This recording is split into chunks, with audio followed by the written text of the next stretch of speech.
Well, it's a break from the league on Tuesday evening. We've got the trip to Everton in the League Cup. Somewhere closer to home would be nice, but it is what it is. Alfie, last time we had 11 changes. Do you think we'll see that again, or is he likely to stick with a team similar to the one from the weekend? No, I don't know. It might be 11 changes, but it'd be a different type of squad, I think. He took 5 or 6 academy players on the bench last time and gave a couple of debuts out. He's not going to do that this time. I think it's going to be a strong squad, and I think we've sort of touched on a couple of the guys who could come in. Ross Stewart's going to start from the bench again. He's not going to start the game. But Ryan Fraser, Maxwell Cornet maybe, and Adam Armstrong didn't even get off the pitch, by the way. We didn't get on the pitch, we didn't mention. He's gone from being the man who we pinned the goals on, and 3 weeks later he's not even coming on as an option. So he'll start, he'll be itching to go. Hopefully he gets a penalty and scores it, which will be nice. Just to prove a point. Yeah, exactly. So I think narrative Claxon. I think the guys like Matty Fernandez, Tyler Dibley, they're the ones that will come out. Will Smallbone, if he's fit, will come in. Joe Rebo should come in, and I imagine Alex McCarthy will get a game. James Bree, I mentioned Nathan Woods, and Charlie Zaylor, I imagine, will start as well. So it could end up being 11 changes, but I think it would just be a very different look to what it maybe felt like last time. Steve, Goodison Park is famous for many things over the years, not least, I think, a Nathan Jones away win. So your thought? Are you going to this one? What's your thought on Absolutely Tuesday night? not. No, I didn't think you would. I mean, I hate Goodison Park. Never a good experience as a Saints fan there. So I will. I mean, I kind of feel as if I'm going to be bullied into going in May when it's just solely because it's the last ever game there. The last chance. But yeah, I mean, if it had come, if we'd been, the league game had been sort of January or October or whatever, it'd been like, no, I'll give that one a swerve. It just doesn't interest me, that place. We've got such an awful record. It's a terrible ground. It's the worst away end in the league by a country mile. And yeah, and I mean, I think I read earlier that the coaches are leaving St Mary's at 11 o'clock.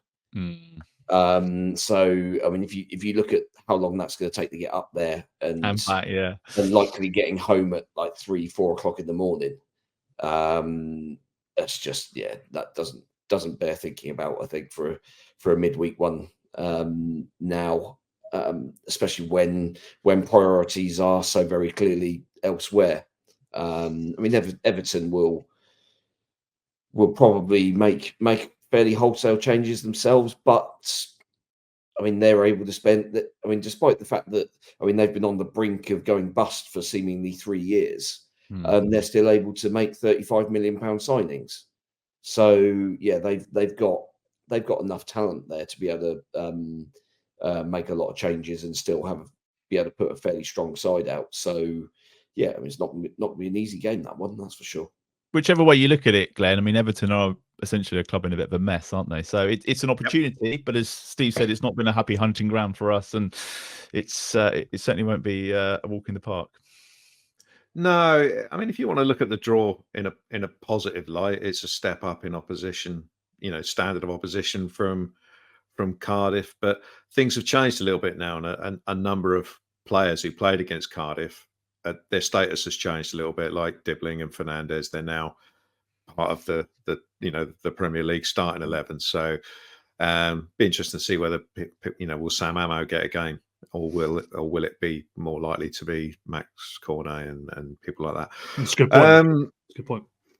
Yeah, So yeah, I mean, I think it's going to be a tough game. Obviously, they're the only team keeping us off the bottom of the league at the moment, but it's not strictly relevant. In days gone by, you'd have said, "Oh, it could be an important morale booster for the league," but that's not really relevant these days because it's a completely different starting 11 in most cases. So, I mean, I don't really. Yeah, I agree with Steve. It's a bit like Leicester in that. They seem to have been in financial trouble for ages, but they're still making ridiculous signings. And they signed a couple of players on the, we'll buy your youngster for a stupidly overinflated amount, and you do the same with ours, sort of thing. I think they did one deal with Chelsea, was it, or was it Villa? Can't remember.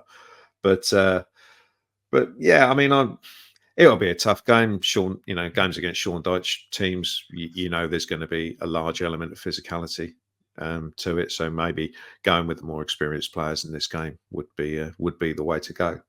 But but no, it's a break from the league. It's a game that, in all truth, doesn't really matter unless you are stupid enough to be going to the game. If anybody's going, And if let you us are, know, 'cause if you are, sold fair more than play. 1,000, which I find I absolutely know, extraordinary. lunatics. Yeah, honestly, I take my hats off.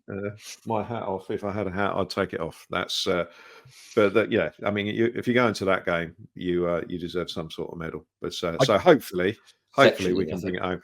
Didn't we win on penalties there last time? Yes, in the we did. Carabao? Yeah. So yeah, let's have some more of that. Well, that was that long ago that Theo Walcott scored for them. Blimey, right.